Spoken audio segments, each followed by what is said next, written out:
ਸਤਿ ਸ਼੍ਰੀ ਅਕਾਲ। ਤੁਸੀਂ ਦੇਖ ਰਹੇ ਹੋ ਪੰਜਾਬ ਮੇਲ USA TV। ਮੈਂ ਹਾਂ ਭਰਤ ਕਾਟਮਾਨ। ਖਬਰਾਂ ਦੇ ਬੁਲੇਟਿਨ ਵਿੱਚ ਤੁਹਾਡਾ ਸਵਾਗਤ। ਖਬਰਾਂ ਦੇ ਬੁਲੇਟਿਨ ਦੇ sponsor real estate broker Mohan Cheema. Real estate ਦੀ ਦੁਨੀਆ ਵਿੱਚ ਮੰਨਿਆ ਪ੍ਰਮੰਨਿਆ ਨਾਮ। ਪੇਸ਼ ਨੇ ਪਹਿਲਾਂ ਚੁਣਵੀਆਂ ਖਬਰਾਂ। ਨਿਊਜ਼ੀਲੈਂਡ ਵਿੱਚ ਸਿੱਖ ਪ੍ਰਚਾਰਕ ਵੀ ਬਣਨਗੇ ਪੱਕੇ ਵਸਨੀਕ। ਨਵੀਂ ਪਾਲਿਸੀ ਤਹਿਤ ਧਾਰਮਿਕ ਵਰਕ ਵੀਜ਼ੇ ਵਾਲੇ ਵੀ ਯੋਗ। ਕੈਨੇਡਾ ਤੋਂ ਅਮਰੀਕਾ ਹਵਾਈ ਜਹਾਜ਼ ਰਾਹੀਂ ਜਾਣ ਤੇ ਨਹੀਂ ਫੈਲਦਾ ਕਰੋਨਾ। ਸਾਊਥ ਵੈਸਟ 에ਅਰਲਾਈਨ ਨੇ ਆਪਣੇ ਸਟਾਫ ਲਈ ਜ਼ਰੂਰੀ ਕੀਤੀ corona vaccine. UK emergency visa ਯੋਜਨਾ ਤਹਿਤ ਸਿਰਫ 27 ਟੈਂਕਰ ਚਾਲਕਾਂ ਨੇ ਕੀਤਾ ਅਪਲਾਈ। ਤਾਇਵਾਨ ਨੇ ਚੀਨ ਖਿਲਾਫ ਯੁੱਧ ਦੀ ਤਿਆਰੀ ਦਾ ਕੀਤਾ ਐਲਾਨ। ਆਸਟ੍ਰੇਲੀਆ ਤੇ ਅਮਰੀਕਾ ਤੋਂ ਮੰਗੀ ਮਦਦ। ਲੋਨ ਕਾਰਨ ਅਮਰੀਕਾ ਵਿੱਚ ਫਿਰ ਆ ਸਕਦੀ ਹੈ ਮੰਦੀ। ਵਿੱਤ ਮੰਤਰੀ ਜੈਨੇਟ ਯੇਲਨ ਨੇ ਦਿੱਤੀ ਚੇਤਾਵਨੀ। ਤੇ ਹੁਣ ਇਹਨਾਂ ਖਬਰਾਂ ਦਾ ਵਿਸਥਾਰ।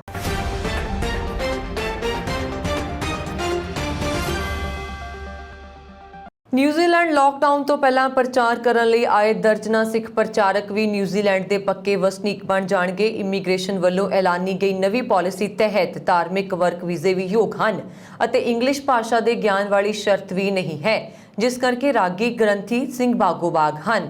ਪ੍ਰਾਪਤ ਜਾਣਕਾਰੀ ਅਨੁਸਾਰ ਇੱਥੋਂ ਦੇ ਗੁਰਦੁਆਰਾ ਸ੍ਰੀ ਕਲਗੀਧਰ ਸਾਹਿਬ ਟਾਕਾਨੀਨੀ ਅਤੇ ਗੁਰਦੁਆਰਾ ਪਹਿਲੀ ਪਾਤਸ਼ਾਹੀ ਸ੍ਰੀ ਗੁਰੂ ਨਾਨਕ ਦੇਵ ਜੀ ਉਚਾਹੂ 'ਚ ਕੀਰਤਨ ਦੀ ਸੇਵਾ ਨਿਭਾ ਰਹੇ ਜਥਿਆਂ ਦੇ 12 ਮੈਂਬਰਾਂ ਅਤੇ ਇੱਕ ਲਾਂਗਰੀ ਨੂੰ ਰੈਜ਼ੀਡੈਂਟ ਵੀਜ਼ਾ ਦਿਵਾਉਣ ਲਈ ਚਾਰਾਜੋਈ ਸ਼ੁਰੂ ਹੋ ਗਈ ਹੈ। ਉਹਨਾਂ ਨੇ ਦੱਸਿਆ ਹੈ ਕਿ ਹੋਰ ਗੁਰੂ ਘਰਾਂ ਨਾਲ ਵੀ ਗੱਲਬਾਤ ਸ਼ੁਰੂ ਹੋ ਚੁੱਕੀ ਹੈ ਅਤੇ ਹੁਣ ਤੱਕ 3 ਗੁਰਦੁਆਰਿਆਂ ਨਾਲ ਸੰਪਰਕ ਕੀਤਾ ਜਾ ਚੁੱਕਾ ਹੈ ਤਾਂ ਜੋ ਇਸ ਵੇਲੇ ਨਿਊਜ਼ੀਲੈਂਡ ਵਿੱਚ ਮੌਜੂਦ ਸਾਰੇ ਪ੍ਰਚਾਰਕ ਪੱਕੇ ਹੋ ਸਕਣ ਜੋ ਇਮੀਗ੍ਰੇਸ਼ਨ ਦੀਆਂ ਸ਼ਰਤਾਂ ਪੂਰੀਆਂ ਕਰਦੇ ਹਨ।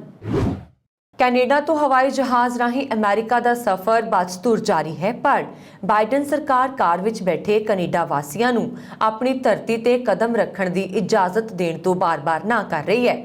ਡੈਮੋਕ੍ਰੇਟਸ ਅਤੇ ਰਿਪਬਲਿਕਨਸ ਵੱਲੋਂ ਪਾਰਟੀ ਹੱਡਾਂ ਤੋਂ ਉੱਪਰ ਉੱਠਦਿਆਂ ਜ਼ਮੀਨੀ ਸਰਹੱਦ ਬੰਦ ਰੱਖਣ ਦੇ ਮੁੱਦੇ ਤੇ ਬਾਈਡਨ ਸਰਕਾਰ ਦੀ ਤਿੱਖੀ ਨੁਕਤਾਚੀਨੀ ਕੀਤੀ ਜਾ ਰਹੀ ਹੈ। ਦੂਜੇ ਪਾਸੇ ਵਾਈਟ ਹਾਊਸ ਦੀ ਪ੍ਰੈਸ ਸਕੱਤਰ ਜੈਨ ਸਾਕੀ ਨੇ ਮੀਡੀਆ ਨਾਲ ਗੱਲਬਾਤ ਕਰਦਿਆਂ ਕਿਹਾ ਕਿ ਬਾਰਡਰ ਬੰਦ ਰੱਖਣ ਦਾ ਫੈਸਲਾ ਸਿਰਫ ਅਤੇ ਸਿਰਫ ਸਿਹਤ ਮਾਹਿਰਾਂ ਦੀ ਸਿਫਾਰਿਸ਼ ਤੇ ਆਧਾਰਿਤ ਹੈ। ਵਾਸ਼ਿੰਗਟਨ ਦੇ ਗਵਰਨਰ ਜੇ ਇਨਜ਼ਿਲੀ ਅਤੇ ਸੈਨੇਟ ਮੈਂਬਰ ਪੈਟੀ ਮਰੀ ਤੋਂ ਇਲਾਵਾ ਨਿਊਯਾਰਕ ਦੇ ਸੰਸਦ ਮੈਂਬਰਾਂ ਵੱਲੋਂ ਕੈਨੇਡਾ ਨਾਲ ਲੱਗਦੀ ਜ਼ਮੀਨੀ ਸਰਹੱਦ ਤੁਰੰਤ ਖੋਲ੍ਹਣ ਦੀ ਲਗਾਤਾਰ ਮੰਗ ਕੀਤੀ ਜਾ ਰਹੀ ਹੈ। ਜੈਨ ਸਾਕੀ ਨੇ ਇਸ ਬਾਰੇ ਕਿਹਾ ਕਿ ਪਬਲਿਕ ਹੈਲਥ ਅਤੇ ਮੈਡੀਕਲ ਐਕਸਪਰਟਸ ਨਾਲ ਤਾਲਮੇਲ ਅਧੀਨ ਬਣਾਈ ਨੀਤੀ ਫਿਲਹਾਲ ਜ਼ਮੀਨੀ ਸਰਹੱਦ ਖੋਲ੍ਹਣ ਦੀ ਇਜਾਜ਼ਤ ਨਹੀਂ ਦੇ ਰਹੀ। ਅਮਰੀਕਾ 'ਚ ਸਾਊਥ ਵੈਸਟ 에ਅਰਲਾਈਨਸ ਨੇ ਸੋਮਵਾਰ ਨੂੰ ਆਪਣੇ ਕਰਮਚਾਰੀਆਂ ਲਈ ਕਰੋਨਾ ਵੈਕਸੀਨ ਦੀ ਜ਼ਰੂਰਤ ਨੂੰ ਲਾਗੂ ਕੀਤਾ ਹੈ। ਇਸ ਜ਼ਰੂਰਤ ਦੇ ਤਹਿਤ ਹੁਣ ਇਸ US 에ਅਰਲਾਈਨ ਦੇ ਕਰਮਚਾਰੀਆਂ ਨੂੰ ਕੋਵਿਡ-19 ਦੇ ਵਿਰੁੱਧ ਟੀਕਾਕਰਨ ਦੀ ਜ਼ਰੂਰਤ ਹੋਏਗੀ। ਡਲਾਸ ਅਦਾਲਤ ਇਸ 에ਅਰਲਾਈਨ ਅਨੁਸਾਰ ਇਸ ਦੇ ਕਰਮਚਾਰੀਆਂ ਨੂੰ 8 ਦਸੰਬਰ ਤੱਕ ਪੂਰੀ ਤਰ੍ਹਾਂ ਕਰੋਨਾ ਟੀਕਾਕਰਨ ਕਰਵਾਉਣਾ ਜ਼ਰੂਰੀ ਹੈ। ਇਸ ਆਦੇਸ਼ ਦੇ ਤਹਿਤ ਕਰਮਚਾਰੀ ਡਾਕਟਰੀ ਜਾਂ ਧਾਰਮਿਕ ਕਾਰਨਾਂ ਕਰਕੇ ਕਰੋਨਾ ਟੀਕੇ ਤੋਂ ਛੋਟ ਦੀ ਪ੍ਰਵਾਨਗੀ ਮੰਗ ਸਕਦੇ ਨੇ। ਸਾਊਥ ਵੈਸਟ ਅਨੁਸਾਰ ਬਾਈਡਨ ਪ੍ਰਸ਼ਾਸਨ ਦੇ ਨਵੇਂ ਨਿਯਮਾਂ ਅਨੁਸਾਰ ਸਟਾਫ ਲਈ ਵੈਕਸੀਨ ਜ਼ਰੂਰਤ ਲਾਗੂ ਕੀਤੀ ਗਈ ਹੈ। ਇਸ ਤੋਂ ਪਹਿਲਾਂ ਅਮਰੀਕਨ 에ਅਰਲਾਈਨਸ, ਅਲਾਸਕਾ 에ਅਰਲਾਈਨਸ ਤੇ ਜੈਟ ਬਲੂ ਨੇ ਵੀ ਆਪਣੇ ਸਟਾਫ ਨੂੰ ਟੀਕਾਕਰਨ ਦੀ ਜ਼ਰੂਰਤ ਬਾਰੇ ਆਦੇਸ਼ ਦਿੱਤੇ ਹਨ, ਜਦਕਿ ਅਗਸਤ ਵਿੱਚ ਯੂਨਾਈਟਿਡ 에ਅਰਲਾਈਨ ਅਜਿਹਾ ਕਰਨ ਵਾਲੀ ਪਹਿਲੀ ਵੱਡੀ 에ਅਰਲਾਈਨ ਸੀ। ਦੱਸਣਯੋਗ ਹੈ ਕਿ ਸਾਊਥ ਵੈਸਟ ਵਿੱਚ ਤਕਰੀਬਨ 54,000 ਕਰਮਚਾਰੀ ਹਨ। UK ਸਰਕਾਰ ਨੇ HGV ਡਰਾਈਵਰਾਂ ਦੀ ਘਾਟ ਨੂੰ ਪੂਰਾ ਕਰਨ ਲਈ ਐਮਰਜੈਂਸੀ ਵੀਜ਼ਾ ਯੋਜਨਾ ਸ਼ੁਰੂ ਕੀਤੀ ਹੈ, ਜਿਸ ਨਾਲ ਦੇਸ਼ ਵਿੱਚ ਪੈਦਾ ਹੋਏ ਤੇਲ ਸਪਲਾਈ ਦੇ ਸੰਕਟ ਨਾਲ ਨਜਿੱਠਿਆ ਜਾ ਸਕੇ। ਪਰ ਇਸ ਸੰਬੰਧ ਵਿੱਚ ਸਾਹਮਣੇ ਆਈਆਂ ਰਿਪੋਰਟਾਂ ਅਨੁਸਾਰ ਸਿਰਫ 27 ਫਿਊਲ ਟੈਂਕਰ ਡਰਾਈਵਰਾਂ ਨੇ ਸਰਕਾਰ ਦੀ ਐਮਰਜੈਂਸੀ ਵੀਜ਼ਾ ਸਕੀਮ ਰਾਹੀਂ ਯੂਰੋਪੀਅਨ ਯੂਨੀਅਨ ਤੋਂ UK ਵਿੱਚ ਕੰਮ ਕਰਨ ਲਈ ਅਰਜ਼ੀ ਦਿੱਤੀ ਹੈ। ਇੱਕ ਰਿਪੋਰਟ ਅਨੁਸਾਰ ਤੇਲ ਉਦਯੋਗ ਵਿੱਚ HGV ਡਰਾਈਵਰਾਂ ਲਈ ਉਪਲਬਧ ਵੀਜ਼ਾ ਯੋਜਨਾ ਵਿੱਚ ਯੂਰੋਪੀਅਨ ਡਰਾਈਵਰਾਂ ਦੀ ਬਹੁਤ ਘੱਟ ਦਿਲਚਸਪੀ ਹੈ। ਪਿਛਲੇ ਦਿਨੀ ਸਰਕਾਰ ਨੇ ਘੋਸ਼ਣਾ ਕੀਤੀ ਸੀ ਕਿ 300 ਟੈਂਕਰ ਡਰਾਈਵਰਾਂ ਨੂੰ ਤੁਰੰਤ UK ਆਉਣ ਅਤੇ ਮਾਰਚ ਤੱਕ ਰਹਿਣ ਦੀ ਇਜਾਜ਼ਤ ਦਿੱਤੀ ਜਾਏਗੀ, ਜਦੋਂ ਕਿ ਵਿਦੇਸ਼ੀ ਫੂਡ ਟਰੱਕ ਡਰਾਈਵਰਾਂ ਲਈ ਹੋਰ 4,700 ਵੀਜ਼ਾ ਇਸ ਮਹੀਨੇ ਦੇ ਅਖੀਰ ਤੱਕ ਦਿੱਤੇ ਜਾਣਗੇ। ਜਦਕਿ ਹੁਣ ਤੱਕ ਇੰਨੀ ਘੱਟ ਗਿਣਤੀ ਵਿੱਚ ਡਰਾਈਵਰਾਂ ਵੱਲੋਂ ਅਰਜ਼ੀ ਦੇਣ ਕਰਕੇ ਸਰਕਾਰ ਨੂੰ ਚਿੰਤਾ ਹੈ ਕਿ ਡਰਾਈਵਰਾਂ ਦੀ ਭਰਤੀ ਵਿੱਚ ਅਸਫਲਤਾ ਸਰਵਿਸ ਸਟੇਸ਼ਨਾਂ ਨੂੰ ਮੁੜ ਚਾਲੂ ਕਰਨ ਵਿੱਚ ਹੋਰ ਦੇਰੀ ਦਾ ਕਾਰਨ ਬਣੇਗੀ ਅਤੇ ਸਰਕਾਰ ਨੂੰ ਲੰਬੇ ਸਮੇਂ ਤੱਕ ਸਹਾਇਤਾ ਲਈ ਫੌਜ ਤੇ ਨਿਰਭਰ ਰਹਿਣ ਦੀ ਜ਼ਰੂਰਤ ਹੋਏਗੀ। ਚੀਨ ਦੀਆਂ ਵਿਸਥਾਰਵਾਦੀ ਨੀਤੀਆਂ ਕਾਰਨ ਦੁਨੀਆ ਇੱਕ ਭਿਆਨਕ ਯੁੱਧ ਵੱਲ ਕਦਮ ਵਧਾ ਚੁੱਕੀ ਹੈ। ਤਾਇਵਾਨ ਤੋਂ ਆ ਰਹੀ ਖਬਰ ਮੁਤਾਬਕ ਚੀਨ ਦੀ ਹਮਲਾਵਰਤਾ ਨੂੰ ਦੇਖਦੇ ਹੋਏ ਤਾਇਵਾਨ ਨੇ ਯੁੱਧ ਦੀ ਤਿਆਰੀ ਸ਼ੁਰੂ ਕਰਨ ਦਾ ਐਲਾਨ ਕਰ ਦਿੱਤਾ ਹੈ। ਇਸ ਮਗਰੋਂ ਪੂਰੀ ਦੁਨੀਆ ਵਿੱਚ ਤਣਾਅ ਦਾ ਮਾਹੌਲ ਹੈ। ਤਾਇਵਾਨ ਦੇ ਵਿਦੇਸ਼ ਮੰਤਰੀ ਨੇ ਯੁੱਧ ਦੀ ਤਿਆਰੀ ਦਾ ਐਲਾਨ ਕਰਦਿਆਂ ਗਲੋਬਲ ਭਾਈਚਾਰੇ ਤੋਂ ਮਦਦ ਮੰਗੀ ਹੈ ਅਤੇ ਖਾਸ ਤੌਰ ਤੇ ਆਸਟ੍ਰੇਲੀਆ ਅਤੇ ਅਮਰੀਕਾ ਤੋਂ ਤੁਰੰਤ ਮਦਦ ਦੀ ਮੰਗ ਕੀਤੀ। ਤਾਇਵਾਨ ਦੇ ਵਿਦੇਸ਼ ਮੰਤਰੀ ਯੋਸੇਫ ਵੂ ਨੇ ਸੋਮਵਾਰ ਨੂੰ ਕਿਹਾ ਕਿ ਚੀਨ ਕਦੇ ਵੀ ਤਾਇਵਾਨ ਤੇ ਹਮਲਾ ਕਰ ਸਕਦਾ ਹੈ, ਲਿਹਾਜ਼ਾ ਹੁਣ ਸਮਾਂ ਆ ਗਿਆ ਹੈ ਕਿ ਜਦੋਂ ਤਾਇਵਾਨ ਨੂੰ ਯੁੱਧ ਦੀ ਤਿਆਰੀ ਸ਼ੁਰੂ ਕਰ ਦੇਣੀ ਚਾਹੀਦੀ ਹੈ। ਯੋਸੇਫ ਨੇ ਕਿਹਾ ਕਿ ਤਾਇਵਾਨ ਆਪਣੇ ਆਖਰੀ ਸਾਹ ਤੱਕ ਚੀਨ ਦਾ ਮੁਕਾਬਲਾ ਕਰੇਗਾ। ਯੁੱਧ ਦੀ ਸਥਿਤੀ ਨੂੰ ਦੇਖਦੇ ਹੋਏ ਤਾਇਵਾਨ ਦੇ ਵਿਦੇਸ਼ ਮੰਤਰੀ ਨੇ ਆਸਟ੍ਰੇਲੀਆ ਅਤੇ ਅਮਰੀਕਾ ਤੋਂ ਤੁਰੰਤ ਮਦਦ ਮੰਗੀ ਹੈ। ਤਾਇਵਾਨ ਨੇ ਕਿਹਾ ਹੈ ਕਿ ਆਸਟ੍ਰੇਲੀਆ ਅਤੇ ਅਮਰੀਕਾ ਵੀ ਲੋਕਤੰਤਰੀ ਦੇਸ਼ ਹਨ, ਲਿਹਾਜ਼ਾ ਉਹਨਾਂ ਨੂੰ ਆਸ ਹੈ ਕਿ ਉਕਤ ਦੋਵੇਂ ਦੇਸ਼ ਯੁੱਧ ਦੀ ਸਥਿਤੀ ਵਿੱਚ ਉਸ ਦੀ ਮਦਦ ਜ਼ਰੂਰ ਕਰਨਗੇ। ਪਿਛਲੇ ਹਫ਼ਤੇ ਤੋਂ ਚੀਨ ਲਗਾਤਾਰ ਤਾਇਵਾਨ ਵਿੱਚ ਆਪਣੇ ਲੜਾਕੂ ਜਹਾਜ਼ ਭੇਜ ਰਿਹਾ। ਹੁਣ ਤੱਕ ਚੀਨ ਵੱਲੋਂ ਪਿਛਲੇ 4 ਦਿਨਾਂ ਵਿੱਚ 100 ਤੋਂ ਵੱਧ ਤਬਾਹਕੁੰਨ ਲੜਾਕੂ ਜਹਾਜ਼ਾਂ ਨੂੰ ਤਾਇਵਾਨ ਦੇ ਹਵਾਈ ਖੇਤਰ ਵਿੱਚ ਭੇਜਿਆ ਜਾ ਚੁੱਕਾ ਹੈ। ਸੋਮਵਾਰ ਨੂੰ ਇੱਕ ਵਾਰ ਫਿਰ ਚੀਨ ਨੇ ਤਾਇਵਾਨ ਨਾਲ 56 ਲੜਾਕੂ ਜਹਾਜ਼ ਭੇਜੇ, ਜੋ ਹੁਣ ਤੱਕ ਦਾ ਰਿਕਾਰਡ ਹੈ। ਚੀਨ ਦੇ ਇਹ ਲੜਾਕੂ ਜਹਾਜ਼ ਲਗਾਤਾਰ ਤਾਇਵਾਨ ਦੇ ਹਵਾਈ ਖੇਤਰ ਵਿੱਚ ਮਿਲਟਰੀ ਡਰਿਲ ਕਰ ਰਹੇ ਸਨ ਅਤੇ ਅਜਿਹਾ ਲੱਗ ਰਿਹਾ ਸੀ ਕਿ ਉਹ ਕਿਸੇ ਵੀ ਸਮੇਂ ਤਾਇਵਾਨ ਤੇ ਹਮਲਾ ਕਰ ਦੇਣਗੇ। ਤਾਇਵਾਨ ਦੇ ਰਾਸ਼ਟਰੀ ਰੱਖਿਆ ਮੰਤਰਾਲੇ ਮੁਤਾਬਕ 52 ਜਹਾਜ਼ਾਂ ਦੀ ਪਹਿਲੀ ਖੇਪ ਵਿੱਚ ਚੀਨ ਵੱਲੋਂ 34 J-16 ਲੜਾਕੂ ਜੈਟ ਅਤੇ 12 H-6 ਬੰਬਾਰੀ ਜਹਾਜ਼ ਭੇਜੇ ਗਏ ਸਨ। ਇਸ ਮਗਰੋਂ 4 ਹੋਰ ਚੀਨੀ J-16S ਲੜਾਕੂ ਜਹਾਜ਼ ਤਾਇਵਾਨ ਦੇ ਹਵਾਈ ਇਲਾਕੇ ਵਿੱਚ ਭੇਜੇ ਗਏ। ਚੀਨ ਵੱਲੋਂ ਤਾਇਵਾਨ ਨੂੰ ਧਮਕੀ ਦਿੰਦੇ ਹੋਏ ਕਿਹਾ ਗਿਆ ਹੈ ਕਿ ਉਹ ਲੋਕਤੰਤਰੀ ਢੰਗ ਨਾਲ ਤਾਇਵਾਨ ਤੇ ਸ਼ਾਸਨ ਕਰਨਾ ਚਾਹੁੰਦਾ ਹੈ, ਪਰ ਜੇਕਰ ਤਾਇਵਾਨ ਨੇ ਚੀਨ ਦੀ ਗੱਲ ਮੰਨਣ ਤੋਂ ਇਨਕਾਰ ਕੀਤਾ ਤਾਂ ਚੀਨ ਆਪਣੀ ਤਾਕਤ ਦੇ ਦਮ ਤੇ ਤਾਇਵਾਨ ਤੇ ਕਬਜ਼ਾ ਕਰ ਲਏਗਾ ਅਤੇ ਉਸ ਨੂੰ ਆਪਣੇ ਕੰਟਰੋਲ ਵਿੱਚ ਲੈ ਲਏਗਾ। ਚੀਨ ਨੇ ਸਾਫ਼ ਤੌਰ ਤੇ ਕਿਹਾ ਹੈ ਕਿ ਉਹ ਤਾਇਵਾਨ ਨੂੰ ਚੀਨ ਦਾ ਹਿੱਸਾ ਮੰਨਦਾ ਹੈ ਅਤੇ ਉਸ ਦੀ ਸੁਤੰਤਰਤਾ ਦੀ ਗੱਲ ਨੂੰ ਖਾਰਿਜ ਕਰਦਾ ਹੈ, ਜਦਕਿ ਤਾਇਵਾਨ ਵੱਲੋਂ ਕਿਹਾ ਗਿਆ ਹੈ ਕਿ ਉਹ ਇੱਕ ਸੁਤੰਤਰ ਦੇਸ਼ ਹੈ ਅਤੇ ਪੂਰੀ ਦੁਨੀਆ ਨੂੰ ਉਸ ਦੀ ਆਜ਼ਾਦੀ ਅਤੇ ਪ੍ਰਭੂਸੱਤਾ ਦਾ ਸਨਮਾਨ ਕਰਨਾ ਚਾਹੀਦਾ ਹੈ।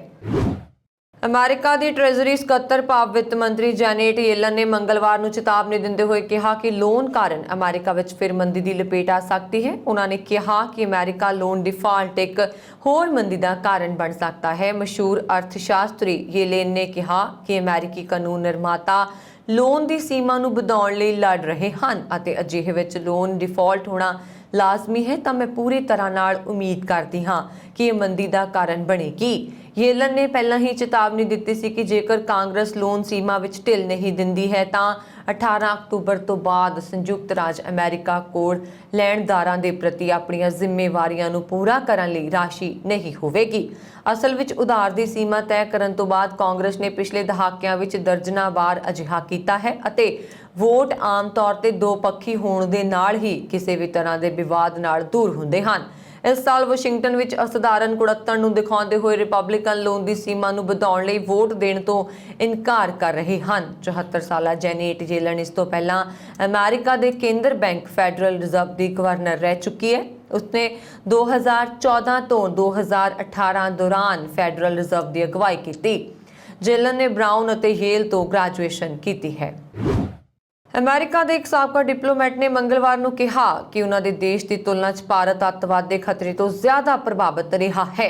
ਨਾਲ ਹੀ ਇਹ ਵੀ ਕਿਹਾ ਗਿਆ ਹੈ ਕਿ ਨਾ ਸਿਰਫ ਅੱਤਵਾਦ ਵਿਰੁੱਧ ਲੜਾਈ ਵਿੱਚ ਸਗੋਂ ਭੂ ਰਣਨੀਤਿਕ ਅਤੇ ਹੋਰ ਸੁਰੱਖਿਆ ਸੰਬੰਧੀ ਮਾਮਲਿਆਂ 'ਚ ਵੀ ਭਾਰਤ ਹਮੇਸ਼ਾ ਅਮਰੀਕਾ ਦਾ ਸਾਂਝੇਦਾਰ ਰਿਹਾ ਅਤੇ ਰਹੇਗਾ।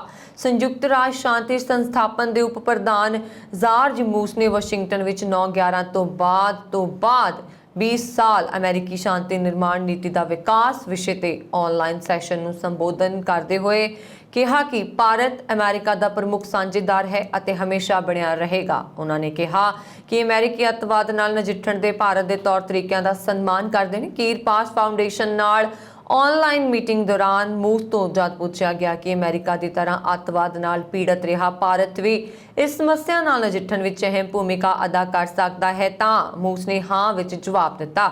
ਮੂਸ ਨੇ ਕਿਹਾ, ਅਸਲ ਵਿੱਚ ਅਸੀਂ ਜਾਣਦੇ ਹਾਂ ਕਿ ਜਦ ਹਮਲਿਆਂ ਅਤੇ ਅੱਤਵਾਦ ਦੀ ਅਕਰਾਤਮਕਤਾ ਦੀ ਗੱਲ ਆਉਂਦੀ ਹੈ ਤਾਂ ਭਾਰਤ ਨੂੰ ਅਮਰੀਕਾ ਤੋਂ ਕਿਤੇ ਜ਼ਿਆਦਾ ਨੁਕਸਾਨ ਹੋਇਆ। ਅਸੀਂ ਭਾਰਤ ਵੱਲੋਂ ਉਹਨਾਂ ਦੇ ਲੋਕਤਾਂਤਰਿਕ ਮੁੱਲਾਂ ਅਤੇ ਨਿਯਮਾਂ ਦੇ ਸੰਦਰਭ ਵਿੱਚ ਅੱਤਵਾਦ ਨਾਲ ਨਜਿੱਠਣ ਦੇ ਤੌਰ ਤਰੀਕਿਆਂ ਦਾ ਸਨਮਾਨ ਕਰਦੇ ਹਾਂ। ਅਮਰੀਕਾ ਦੇ ਸਕੂਲ ਅਧਿਕਾਰੀ ਸਪਲਾਈ ਚੇਨ ਦੇ ਮੁੱਦਿਆਂ ਤੇ ਲੇਬਰ ਦੀ ਕਮੀ ਕਾਰਨ ਸਕੂਲੀ ਵਿਦਿਆਰਥੀਆਂ ਦੇ ਦੁਪਹਿਰ ਦੇ ਖਾਣੇ ਲਈ ਭੋਜਨ ਦੀ ਘਾਟ ਦਾ ਸਾਹਮਣਾ ਕਰ ਰਹੇ ਨੇ। ਇਸ ਸੰਬੰਧੀ ਸਕੂਲ ਨਿਊਟ੍ਰੀਸ਼ਨ ਐਸੋਸੀਏਸ਼ਨ ਦੇ ਸਰਵੇਖਣ ਅਨੁਸਾਰ ਲਗਭਗ 97% ਸਕੂਲੀ ਪੋਸ਼ਣ ਪ੍ਰੋਗਰਾਮ ਲਗਾਤਾਰ ਸਪਲਾਈ ਚੇਨ ਮੁੱਦਿਆਂ ਬਾਰੇ ਆਪਣੀ ਚਿੰਤਾ ਪ੍ਰਗਟ ਕਰ ਰਹੇ ਨੇ। ਸਪਲਾਈ ਘਾਟ ਦੇ ਚਲਦਿਆਂ ਸਕੂਲਾਂ ਵਿਚਲੇ ਖਾਣੇ ਲਈ ਜ਼ਿੰਮੇਵਾਰ ਅਧਿਕਾਰੀਆਂ ਨੂੰ ਖੁਦ ਸਟੋਰਾਂ ਵਿੱਚ ਜਾ ਕੇ ਭੋਜਨ ਸਮੱਗਰੀ ਨੂੰ ਖਰੀਦਣਾ ਪੈ ਰਿਹਾ। ਰਿਪੋਰਟ ਅਨੁਸਾਰ ਅਲਬਾਮਾ ਦੀ ਐਲਮੋਰ ਕਾਉਂਟੀ ਵਿੱਚ ਸਕੂਲਾਂ ਲਈ ਖਾਣੇ ਦਾ ਪ੍ਰਬੰਧ ਕਰਨ ਵਾਲਾ ਅਧਿਕਾਰੀ ਜੋ ਲਗਭਗ 8000 ਬੱਚਿਆਂ ਲਈ ਹਫ਼ਤੇ ਵਿੱਚ 5 ਦਿਨ ਨਾਸ਼ਤਾ ਅਤੇ ਦੁਪਹਿਰ ਦੇ ਖਾਣੇ ਦਾ ਪ੍ਰਬੰਧ ਕਰਦਾ ਹੈ, ਸਕੂਲਾਂ ਦੇ ਆਮ ਭੋਜਨ ਦੀ ਸਪੁਰਦਗੀ 'ਚ ਦੇਰੀ ਨਾਲ ਖੁਦ ਸਮਾਨ ਲੈਣ ਸਟੋਰ ਪਹੁੰਚਿਆ। ਅਲਬਾਮਾ ਦੇ ਇਸ ਡਿਸਟ੍ਰਿਕਟ ਦੇ ਸਥਿਤ 'ਚ ਇੱਕ ਸਥਾਈ ਗੋਦਾਮ ਸਥਾਪਿਤ ਕੀਤਾ ਹੈ ਜਿੱਥੇ ਕਿ ਸਕੂਲੀ ਭੋਜਨ ਸਮੱਗਰੀ ਨੂੰ ਸਟੋਰ ਕੀਤਾ ਜਾ ਸਕੇ। ਇਸ ਤੋਂ ਇਲਾਵਾ ਅਮਰੀਕਾ ਦੇ ਖੇਤੀਬਾੜੀ ਵਿਭਾਗ ਨੇ ਘੋਸ਼ਣਾ ਕੀਤੀ ਹੈ ਕਿ ਉਹ ਖਾਣੇ ਦੀ ਸੇਵਾ ਲਈ ਸੰਘਰਸ਼ ਕਰ ਰਹੇ ਸਕੂਲਾਂ ਦੀ ਸਹਾਇਤਾ ਲਈ $1.5 ਬਿਲੀਅਨ ਦੇ ਰਿਹਾ ਹੈ। ਜੌਨਸਨ ਐਂਡ ਜੌਨਸਨ ਨੇ ਮੰਗਲਵਾਰ ਨੂੰ ਫੂਡ ਐਂਡ ਡਰੱਗ ਐਡਮਿਨਿਸਟ੍ਰੇਸ਼ਨ ਤੋਂ ਆਪਣੇ ਕੋਵਿਡ-19 ਟੀਕੇ ਦੀ ਵਾਧੂ ਖੁਰਾਕ ਨੂੰ ਮਨਜ਼ੂਰੀ ਦੇਣ ਦੀ ਮੰਗ ਕੀਤੀ ਕਿਉਂਕਿ ਅਮਰੀਕੀ ਸਰਕਾਰ ਨੇ ਉਹਨਾਂ ਲੱਖਾਂ ਅਮਰੀਕੀ ਨਾਗਰਿਕਾਂ ਨੂੰ ਬੂਸਟਰ ਖੁਰਾਕ ਦੇਣ ਦੀ ਮੁਹਿੰਮ ਨੂੰ ਸ਼ੁਰੂ ਕੀਤਾ ਹੈ ਜਿਨ੍ਹਾਂ ਨੂੰ ਟੀਕਾ ਲੱਗ ਚੁੱਕਿਆ। ਜੌਨਸਨ ਐਂਡ ਜੌਨਸਨ ਨੇ ਕਿਹਾ ਹੈ ਕਿ ਉਹਨਾਂ ਨੇ FDA ਨੂੰ ਅਪੀਲ ਕੀਤੀ ਹੈ ਕਿ ਉਹਨਾਂ ਲੋਕਾਂ ਨੂੰ ਬੂਸਟਰ ਖੁਰਾਕ ਲਾਉਣ ਲਈ ਕੰਪਨੀ ਨੂੰ ਅਧਿਕਾਰ ਕੀਤਾ ਜਾਵੇ ਜਿਨ੍ਹਾਂ ਨੇ ਪਹਿਲਾਂ ਕੰਪਨੀ ਦੀ ਇੱਕ ਖੁਰਾਕ ਵਾਲਾ ਟੀਕਾ ਲਗਵਾਇਆ ਸੀ। ਕੰਪਨੀ ਨੇ ਕਿਹਾ ਕਿ ਉਸਨੇ ਵੱਖ-ਵੱਖ ਬੂਸਟਰ ਅੰਤਰਾਲ ਤੇ ਅੰਕੜੇ ਸੌਂਪੇ ਹਨ ਜਿਨ੍ਹਾਂ ਨੂੰ 2 ਤੋਂ 6 ਮਹੀਨੇ ਦੇ ਅੰਤਰਾਲ ਤੇ ਲਗਾਇਆ ਗਿਆ, ਪਰ ਇਸਨੇ ਰਸਮੀ ਰੂਪ ਨਾਲ ਕਿਸੇ ਇੱਕ ਬੂਸਟਰ ਅੰਤਰਾਲ ਲਈ ਰੈਗੂਲੇਟਰ ਤੋਂ ਅਨੁਸ਼ੰਸਾ ਨਹੀਂ ਕੀਤੀ ਹੈ। FDA ਨੇ ਪਿਛਲੇ ਮਹੀਨੇ ਫਾਈਜ਼ਰ ਕੰਪਨੀ ਦੇ ਬੂਸਟਰ ਖੁਰਾਕ ਬਜ਼ੁਰਗ ਅਮਰੀਕੀ ਨਾਗਰਿਕਾਂ ਅਤੇ ਕੋਵਿਡ-19 ਨਾਲ ਇਨਫੈਕਟਡ ਹੋਣ ਦੀ ਜ਼ਿਆਦਾ ਸੰਭਾਵਨਾ ਵਾਲੇ ਲੋਕਾਂ ਨੂੰ ਲਾਉਣ ਦੀ ਮਨਜ਼ੂਰੀ ਦਿੱਤੀ ਸੀ। ਵਾਇਰਸ ਦੇ ਖਤਰਨਾਕ ਡੈਲਟਾ ਵੈਰੀਐਂਟ ਅਤੇ ਟੀਕੇ ਤੋਂ ਪ੍ਰਤੀਰੋਧਕ 'ਚ ਸੰਭਾਵਤ ਕਮੀ ਨੂੰ ਦੇਖਦੇ ਹੋਏ ਬਾਈਡਨ ਪ੍ਰਸ਼ਾਸਨ ਨੇ ਇੱਕ ਕਵਾਇਦ ਸ਼ੁਰੂ ਕੀਤੀ ਹੈ। ਸਰਕਾਰ ਦੇ ਸਲਾਹਕਾਰਾਂ ਨੇ ਫਾਈਜ਼ਰ ਦੀ ਵਾਧੂ ਖੁਰਾਕ ਲੈ ਜਾਣ ਦਾ ਸਮਰਥਨ ਕੀਤਾ, ਪਰ ਉਹਨਾਂ ਨੇ ਲੱਖਾਂ ਹੋਰ ਅਮਰੀਕੀ ਨਾਗਰਿਕਾਂ ਦੇ ਪ੍ਰਤੀ ਚਿੰਤਾ ਜਤਾਈ ਜਿਨ੍ਹਾਂ ਨੇ ਮੋਡਰਨਾ ਅਤੇ ਜੌਨਸਨ ਐਂਡ ਜੌਨਸਨ ਦੇ ਟੀਕੇ ਲਗਵਾਏ ਹਨ। ਅਮਰੀਕੀ ਅਧਿਕਾਰੀ ਟੀਕਿਆਂ ਦੇ ਵੱਖ-ਵੱਖ ਬ੍ਰਾਂਡ ਦੇ ਮਿਸ਼ਰਣ ਦਾ ਸਮਰਥਨ ਨਹੀਂ ਕਰਦੇ। FDA ਆਪਣੇ ਬਾਹਰੀ ਮਾਹਿਰਾਂ ਦੀ ਕਮੇਟੀ ਦੀ ਬੈਠਕ ਅਗਲੇ ਹਫ਼ਤੇ ਬੁਲਾ ਰਿਹਾ ਜਿਸ ਵਿੱਚ J&J ਅਤੇ ਮੋਡਰਨਾ ਦੇ ਬੂਸਟਰ ਅੰਕੜਿਆਂ ਦੀ ਸਮੀਖਿਆ ਹੋਏਗੀ। ਕੋਰੋਨਾ ਵਾਇਰਸ ਵਿਰੁੱਧ ਅਮਰੀਕਾ ਸਮੇਤ ਕਈ ਦੇਸ਼ਾਂ 'ਚ ਇਸਤੇਮਾਲ ਕੀਤੀ ਜਾ ਰਹੀ ਫਾਈਜ਼ਰ ਦੀ ਵੈਕਸੀਨ ਦਾ ਅਸਰ 6 ਮਹੀਨਿਆਂ ਬਾਅਦ ਵੱਡੇ ਪੱਧਰ ਤੋਂ ਘਟ ਰਿਹਾ। ਹਾਲ ਹੀ ਵਿੱਚ ਪ੍ਰਕਾਸ਼ਿਤ ਇੱਕ ਸਟੱਡੀ 'ਚ ਇੱਕ ਗੱਲ ਦਾ ਖੁਲਾਸਾ ਹੋਇਆ। ਹਾਲਾਂਕਿ ਹਸਪਤਾਲ 'ਚ ਦਾਖਲ ਹੋਣ ਅਤੇ ਮੌਤ ਦੇ ਮਾਮਲੇ 'ਚ ਘੱਟੋ-ਘੱਟ 6 ਮਹੀਨਿਆਂ ਤੱਕ ਵੈਕਸੀਨ ਦੀ ਪ੍ਰਭਾਵਸ਼ੀਲਤਾ 90% ਤੇ ਬਣੀ ਹੋਈ ਹੈ। ਅਮਰੀਕਾ 'ਚ ਬਜ਼ੁਰਗਾਂ ਅਤੇ ਕੁਝ ਨਾਗਰਿਕਾਂ ਨੂੰ ਫਾਈਜ਼ਰ ਦੀ ਬੂਸਟਰ ਖੁਰਾਕ ਦਿੱਤੀ ਜਾ ਰਹੀ ਹੈ। ਸੋਮਵਾਰ ਨੂੰ ਲੈਂਸੈਟ ਮੈਡੀਕਲ ਜਰਨਲ ਵਿੱਚ ਪ੍ਰਕਾਸ਼ਿਤ ਡਾਟਾ ਦੱਸਦਾ ਹੈ ਕਿ ਕੋਰੋਨਾ ਵਾਇਰਸ ਇਨਫੈਕਸ਼ਨ ਤੋਂ ਬਚਣ 'ਚ ਫਾਈਜ਼ਰ ਦੀ ਵੈਕਸੀਨ ਦਾ ਅਸਰ ਦੂਜੀ ਖੁਰਾਕ ਦੇ 6 ਮਹੀਨਿਆਂ ਬਾਅਦ 88% ਤੋਂ 47% ਤੇ ਆ ਗਿਆ ਹੈ। ਹਾਲਾਂਕਿ ਚੰਗੀ ਖਬਰ ਇਹ ਹੈ ਕਿ ਡੈਲਟਾ ਵੈਰੀਐਂਟ ਵਿਰੁੱਧ ਵੈਕਸੀਨ ਹਸਪਤਾਲ 'ਚ ਦਾਖਲ ਹੋਣ ਅਤੇ ਮੌਤ ਦੇ ਮਾਮਲੇ 'ਚ ਬਿਹਤਰ ਸੁਰੱਖਿਆ ਦੇ ਰਹੀ ਹੈ। ਖੋਜਕਰਤਾਵਾਂ ਮੁਤਾਬਕ ਡੇਟਾ ਦਿਖਾਉਂਦਾ ਹੈ ਕਿ ਅੰਕੜਿਆਂ 'ਚ ਗਿਰਾਵਟ ਦਾ ਕਾਰਨ ਜ਼ਿਆਦਾ ਇਨਫੈਕਸ਼ਨ ਵੈਰੀਐਂਟਸ ਦੀ ਥਾਂ ਘੱਟ ਪ੍ਰਭਾਵਸ਼ੀਲ ਹੁੰਦੀ ਹੈ। UK ਵਿੱਚ ਰਾਇਲ ਮਰੀਨਸ ਦੇ ਸਾਬਕਾ ਮੁਖੀ ਨੂੰ ਉਹਨਾਂ ਦੇ ਘਰ ਵਿੱਚ ਮ੍ਰਿਤਕ ਹਾਲਤ 'ਚ ਪਾਇਆ ਗਿਆ। ਇਸ ਸੰਬੰਧੀ ਰੱਖਿਆ ਮੰਤਰਾਲੇ ਅਨੁਸਾਰ ਮੇਜਰ ਜਨਰਲ ਮੈਥਿਊ ਹਾਲਸਮ ਦੀ ਸ਼ਨੀਵਾਰ ਨੂੰ 54 ਸਾਲ ਦੀ ਉਮਰ ਵਿੱਚ ਅਚਾਨਕ ਮੌਤ ਹੋ ਗਈ। ਉਸ ਦੀ ਮੌਤ ਨੂੰ ਸ਼ੱਕੀ ਨਹੀਂ ਮੰਨਿਆ ਜਾ ਰਿਹਾ ਪਰ ਕਾਰਨ ਅਣਜਾਣ ਹੈ। ਹਾਲਾਂਕਿ ਅਧਿਕਾਰੀਆਂ ਦੁਆਰਾ ਉਸ ਦੀ ਮੌਤ ਨੂੰ ਸੰਭਾਵਿਤ ਤੌਰ ਤੇ ਆਤਮ ਹੱਤਿਆ ਦੱਸਿਆ ਜਾ ਰਿਹਾ। ਹੈਮਪਸ਼ਾਇਰ ਪੁਲਿਸ ਦੇ ਬੁਲਾਰੇ ਨੇ ਦੱਸਿਆ ਕਿ ਵਿਚੈਸਟਰ ਦੇ ਇੱਕ ਘਰ ਵਿੱਚ ਅਧਿਕਾਰੀਆਂ ਨੂੰ ਸ਼ਨੀਵਾਰ ਦੁਪਹਿਰ 3 ਵਜੇ ਤੋਂ ਪਹਿਲਾਂ ਬੁਲਾਇਆ ਗਿਆ ਸੀ। ਮੈਥਿਊ ਹੋਲਮਸ ਨੂੰ 2019 ਵਿੱਚ ਕਮਾਂਡਰ ਆਫ ਆਰਡਰ ਅਤੇ ਇਸ ਸਾਲ ਅਪ੍ਰੈਲ ਤੱਕ ਕਮਾਂਡੈਂਟ ਜਨਰਲ ਨਿਯੁਕਤ ਕੀਤਾ ਗਿਆ ਸੀ। ਰੱਖਿਆ ਮੰਤਰਾਲੇ ਨੇ ਮੇਜਰ ਜਨਰਲ ਹਾਲਮਸ ਦੇ ਪਰਿਵਾਰ ਅਤੇ ਦੋਸਤਾਂ ਨਾਲ ਹਮਦਰਦੀ ਅਤੇ ਦੁੱਖ ਦਾ ਪ੍ਰਗਟਾਵਾ ਕੀਤਾ ਹੈ। ਮੈਥਿਊ ਨੇ ਕਮਾਂਡੈਂਟ ਜਨਰਲ ਵਜੋਂ ਆਪਣੀ ਭੂਮਿਕਾ ਅੱਧ ਵਿਚਕਾਰ ਛੱਡ ਦਿੱਤੀ ਸੀ ਜੋ ਆਮ ਤੌਰ ਤੇ 3 ਸਾਲਾਂ ਦੀ ਹੁੰਦੀ ਹੈ। ਮੇਜਰ ਜਨਰਲ ਹਾਲਮਸ ਨੇ 2006 ਤੋਂ 2008 ਤੱਕ 42 ਕਮਾਂਡੋ ਰਾਇਲ ਮਰੀਨਸ ਦੀ ਕਮਾਂਡ ਕੀਤੀ ਅਤੇ 2007 ਵਿੱਚ ਅਫਗਾਨਿਸਤਾਨ ਵਿੱਚ ਆਪਰੇਸ਼ਨ ਲਈ ਉਹਨਾਂ ਦੀ ਅਗਵਾਈ ਲਈ ਵਿਸ਼ੇਸ਼ ਸੇਵਾ ਆਰਡਰ ਦੇ ਸਹਿਯੋਗੀ ਵਜੋਂ ਨਿਯੁਕਤ ਕੀਤਾ ਗਿਆ ਸੀ। ਤਾਲਿਬਾਨ ਲੜਾਕਿਆਂ ਨੇ ਕਾਬੁਲ ਸਥਿਤ ਕਰਤਾ ਪਰਵਾਨ ਗੁਰਦੁਆਰਾ ਸਾਹਿਬ ਵਿੱਚ ਹਮਲਾ ਕੀਤਾ। ਇਸ ਦੌਰਾਨ ਤਾਲਿਬਾਨ ਲੜਾਕਿਆਂ ਨੇ ਗੁਰਦੁਆਰਾ ਸਾਹਿਬ ਵਿੱਚ ਭੰਨਤੋੜ ਵੀ ਕੀਤੀ। ਇਹ ਗੁਰਦੁਆਰਾ ਸਾਹਿਬ ਉੱਥੇ ਹੈ ਜਿੱਥੇ ਸਿੱਖਾਂ ਦੇ ਗੁਰੂ ਨਾਨਕ ਦੇਵ ਜੀ ਆਏ ਸਨ। ਇੰਡੀਅਨ ਵਰਲਡ ਫੋਰਮ ਦੇ ਪ੍ਰਧਾਨ ਪੁਨੀਤ ਸਿੰਘ ਚੰਡੋਕ ਨੇ ਦੱਸਿਆ ਕਿ ਕਾਬੁਲ ਵਿੱਚ ਇੱਕ ਵਾਰ ਫਿਰ ਤਾਲਿਬਾਨ ਦੇ तमाम ਦਾਅਵਿਆਂ ਦੀ ਪੋਲ ਖੁੱਲੀ ਹੈ। ਹਥਿਆਰਾਂ ਨਾਲ ਲੈਸ ਤਾਲਿਬਾਨ ਲੜਾਕਿਆਂ ਨੇ ਕਾਬੁਲ ਸਥਿਤ ਗੁਰਦੁਆਰੇ 'ਚ ਦਾਖਲ ਹੋ ਕੇ ਕਈ ਲੋਕਾਂ ਨੂੰ ਹਿਰਾਸਤ ਵਿੱਚ ਲੈ ਲਿਆ।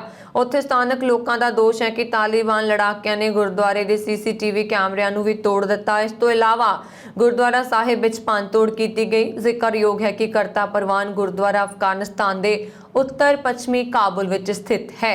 ਇਸ ਤੋਂ ਪਹਿਲਾਂ ਤਾਲਿਬਾਨ ਨੇ ਅਫਗਾਨਿਸਤਾਨ ਦੇ ਪੂਰਬੀ ਸੂਬੇ ਸਥਿਤ ਗੁਰਦੁਆਰਾ ਸਾਹਿਬ ਦੀ ਛੱਤ ਤੋਂ ਨਿਸ਼ਾਨ ਸਾਹਿਬ ਸਿੱਖ ਪਵਿੱਤਰ ਝੰਡੇ ਨੂੰ ਹਟਾ ਦਿੱਤਾ ਸੀ। ਅਫਗਾਨਿਸਤਾਨ ਤੇ ਤਾਲਿਬਾਨ ਦੇ ਕਬਜ਼ੇ ਤੋਂ ਬਾਅਦ ਇਹ ਘੱਟ ਗਿਣਤੀਆਂ ਤੇ ਅਤਿਆਚਾਰ ਅਤੇ ਬੇਰਹਿਮੀ ਦੀਆਂ ਖਬਰਾਂ ਲਗਾਤਾਰ ਸਾਹਮਣੇ ਆ ਰਹੀਆਂ ਹਨ। ਤਾਲਿਬਾਨ ਘੱਟ ਗਿਣਤੀਆਂ ਦਾ ਧਾਰਮਿਕ ਅਤੇ ਜਾਤੀ ਪਛਾਣ ਦੇ ਆਧਾਰ ਤੇ ਕਤਲ ਕਰ ਰਿਹਾ ਹੈ। ਅਮਰੀਕਾ ਦੇ ਅਰੀਜ਼ੋਨਾ ਵਿੱਚ ਐਮਟ੍ਰੈਕ ਟ੍ਰੇਨ ਵਿੱਚ ਸੋਮਵਾਰ ਨੂੰ ਹੋਈ ਗੋਲਾਬਾਰੀ ਵਿੱਚ ਇੱਕ ਡਰੱਗ ਇਨਫੋਰਸਮੈਂਟ ਐਡਮਿਨਿਸਟ੍ਰੇਸ਼ਨ ਏਜੰਟ ਦੀ ਮੌਤ ਹੋਣ ਦੇ ਨਾਲ 2 ਅਧਿਕਾਰੀ ਜ਼ਖਮੀ ਹੋਏ। ਪੁਲਿਸ ਅਨੁਸਾਰ ਅਰੀਜ਼ੋਨਾ ਦੇ ਟਕਸਨ ਵਿੱਚ ਹੋਈ ਇਸ ਗੋਲਾਬਾਰੀ ਵਿੱਚ ਇੱਕ ਬੰਦੂਕਧਾਰੀ ਹਮਲਾਵਰ ਦੀ ਮੌਤ ਵੀ ਹੋਈ। ਇਸ ਗੋਲਾਬਾਰੀ ਬਾਰੇ ਜਾਣਕਾਰੀ ਦਿੰਦਿਆਂ ਟਕਸਨ ਪੁਲਿਸ ਨੇ ਦੱਸਿਆ ਕਿ ਗੈਰ ਕਾਨੂੰਨੀ ਬੰਦੂਕਾਂ, ਪੈਸੇ ਅਤੇ ਨਸ਼ੀਲੇ ਪਦਾਰਥਾਂ ਦੀ ਨਿਯਮਿਤ ਜਾਂਚ ਕਰਨ ਲਈ ਸੋਮਵਾਰ ਸਵੇਰੇ DEA ਅਧਿਕਾਰੀ ਇਸ ਰੇਲ ਗੱਡੀ ਵਿੱਚ ਸਵਾਰ ਹੋਏ ਅਤੇ ਡਬਲ ਡੈਕਰ ਐਮਟ੍ਰੈਕ ਟ੍ਰੇਨ ਨੇ ਦੂਜੇ ਲੈਵਲ ਤੇ 2 ਲੋਕਾਂ ਦਾ ਸਾਹਮਣਾ ਕੀਤਾ। ਗੱਲਬਾਤ ਦੌਰਾਨ ਇਹਨਾਂ ਵਿੱਚੋਂ ਇੱਕ ਵਿਅਕਤੀ ਨੂੰ ਹਿਰਾਸਤ ਵਿੱਚ ਲਿਆ ਗਿਆ, ਪਰ ਦੂਜੇ ਵਿਅਕਤੀ ਨੂੰ ਇੱਕ ਪਿਸਤੌਲ ਨਾਲ ਗੋਲਾਬਾਰੀ ਕੀਤੀ। ਇਸ ਗੋਲਾਬਾਰੀ ਵਿੱਚ ਇੱਕ DEA ਏਜੰਟ ਮਾਰਿਆ ਗਿਆ ਅਤੇ ਇੱਕ ਹੋਰ DEA ਏਜੰਟ ਗੰਭੀਰ ਹਾਲਾਤ ਜ਼ਖਮੀ ਹੈ। ਇਸੇ ਦੌਰਾਨ ਇੱਕ ਟਸਟਨ ਪੁਲਿਸ ਅਧਿਕਾਰੀ ਜੋ ਪਲੇਟਫਾਰਮ ਤੇ ਸੀ ਨੇ ਗੋਲਾਬਾਰੀ ਦੀ ਆਵਾਜ਼ ਸੁਣੀ ਅਤੇ ਟ੍ਰੇਨ ਵੱਲ ਭੱਜਿਆ। ਇਹ ਅਧਿਕਾਰੀ ਵੀ ਗੋਲਾਬਾਰੀ ਵਿੱਚ ਜ਼ਖਮੀ ਹੋ ਗਿਆ। ਇਸ ਉਪਰੰਤ ਪੁਲਿਸ ਵੱਲੋਂ ਜਵਾਬੀ ਗੋਲਾਬਾਰੀ ਕੀਤੀ ਗਈ। ਪੁਲਿਸ ਅਨੁਸਾਰ ਬੰਦੂਕਧਾਰੀ ਨੇ ਆਪਣੇ ਆਪ ਨੂੰ ਹੇਠਲੇ ਪੱਧਰ ਤੇ ਬਾਥਰੂਮ ਵਿੱਚ ਬੰਦ ਕਰ ਦਿੱਤਾ ਤੇ ਬਾਅਦ ਵਿੱਚ ਇਹ ਪਤਾ ਲੱਗਿਆ ਕਿ ਸ਼ੱਕੀ ਬੰਦੂਕਧਾਰੀ ਦੀ ਮੌਤ ਹੋ ਗਈ। ਹਾਲਾਂਕਿ ਇਹ ਸਪਸ਼ਟ ਨਹੀਂ ਹੈ ਕਿ ਉਸ ਦੀ ਮੌਤ ਕਿਵੇਂ ਹੋਈ।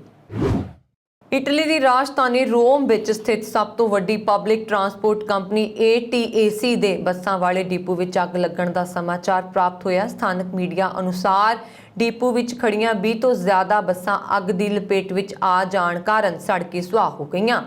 ਇਹ ਹਾਦਸਾ ਰੋਮ ਸ਼ਹਿਰ ਦੇ ਟੌਰ ਸਿਪੀਐਂਜ਼ਾ ਦੇ ATAC ਡਿਪੂ ਦੇ ਅੰਦਰ ਵਾਪਰਿਆ। ਇਹ ਹਾਦਸਾ ਮੰਗਲਵਾਰ 5 ਅਕਤੂਬਰ ਨੂੰ ਸਵੇਰੇ 4 ਤੋਂ 4:30 ਵਜੇ ਦੇ ਕਰੀਬ ਵਾਪਰਿਆ, ਜਿਸ ਨਾਲ PQRS ਸੈਕਟਰ ਵਿੱਚ ਧੀਆਂ ਪੈਨਸਟਰੀਨਾ ਦੇ ਗੈਰਾਜ ਵਿੱਚ ਖੜੀਆਂ ਬੱਸਾਂ ਨੂੰ ਪ੍ਰਭਾਵਿਤ ਕੀਤਾ ਗਿਆ, ਜਿਹੜੀਆਂ ਬੱਸਾਂ ਅੱਗ ਦੀ ਲਪੇਟ ਵਿੱਚ ਆ ਕੇ ਸੜੀਆਂ ਹਨ। ਇਹ ਬੱਸਾਂ ਗੈਸ ਨਾਲ ਚੱਲਦੀਆਂ ਹਨ। ਇਹ ਸਪਸ਼ਟ ਨਹੀਂ ਹੋਇਆ ਕਿ ਅੱਗ ਦੇ ਕੀ ਕਾਰਨ ਸਨ ਅਤੇ ਮਾਹਿਰਾਂ ਅਤੇ ਪੁਲਿਸ ਵੱਲੋਂ ਜਾਂਚ ਚੱਲ ਰਹੀ ਹੈ। ਸ਼ਹਿਰਾਂ ਵਿੱਚ ਜਨਤਕ ਆਵਾਜਾਈ ਸੇਵਾ ਦਾ ਪ੍ਰਬੰਧ ਕਰਨ ਵਾਲੀ ਕੰਪਨੀ ਨੇ ਘਟਨਾ ਨੂੰ ਸਪਸ਼ਟ ਕਰਨ ਲਈ ਅੰਦਰੂਨੀ ਖੋਜ ਦਾ ਅਧਿਐਨ ਕੀਤਾ। ਅੱਗ ਦੀ ਲਪੇਟ ਵਿੱਚ ਆਉਣ ਕਾਰਨ ਹੋਏ ਨੁਕਸਾਨ ਦੀ ਅਜੇ ਤੱਕ ਕੋਈ ਜਾਣਕਾਰੀ ਨਹੀਂ ਹਾਸਲ ਹੋਈ ਅਤੇ ਖਬਰ ਲਿਖੇ ਜਾਣ ਤੱਕ ਖੁਸ਼ਕਿਸਮਤੀ ਨਾਲ ਅੱਗ ਵਿੱਚ ਕਿਸੇ ਵੀ ਜਾਨੀ ਨੁਕਸਾਨ ਨਹੀਂ ਹੋਇਆ। ਦੱਸਿਆ ਜਾ ਰਿਹਾ ਹੈ ਕਿ ਨਾ ਹੀ ਕਿਸੇ ਵਿਅਕਤੀ ਦੀ ਕੋਈ ਜ਼ਖਮੀ ਹੋਣ ਦੀ ਪੁਸ਼ਟੀ ਹੋਈ ਹੈ। ਦੂਜੇ ਪਾਸੇ ਮਾਹਿਰਾਂ ਵੱਲੋਂ ਨਿਗਰਾਨੀ ਕੈਮਰਿਆਂ ਦੇ ਜ਼ਰੀਏ ਅਤੇ ਹਰ ਪਹਿਲੂ ਤੋਂ ਜਾਂਚ ਪੜਤਾਲ ਸ਼ੁਰੂ ਹੈ।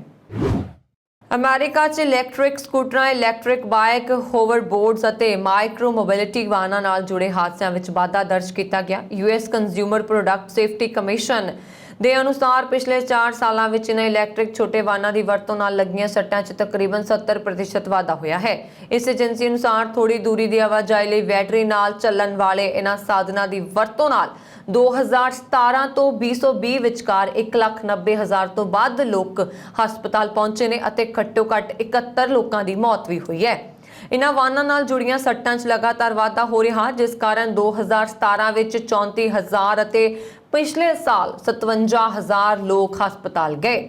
CPSC ਨੇ ਦੱਸਿਆ ਕਿ ਵਧੇਰੇ ਲੋਕਾਂ ਨੂੰ ਸੱਟ ਲੱਗਣ ਦਾ ਸਭ ਤੋਂ ਵੱਧ ਕਾਰਨ ਈ-ਸਕੂਟਰ ਹਨ। ਪਿਛਲੇ ਸਾਲ 25,400 ਹਾਦਸੇ ਈ-ਸਕੂਟਰ ਦੀ ਵਰਤੋਂ ਨਾਲ ਹੋਏ, ਜੋ 2017 ਵਿੱਚ 7,700 ਸਨ।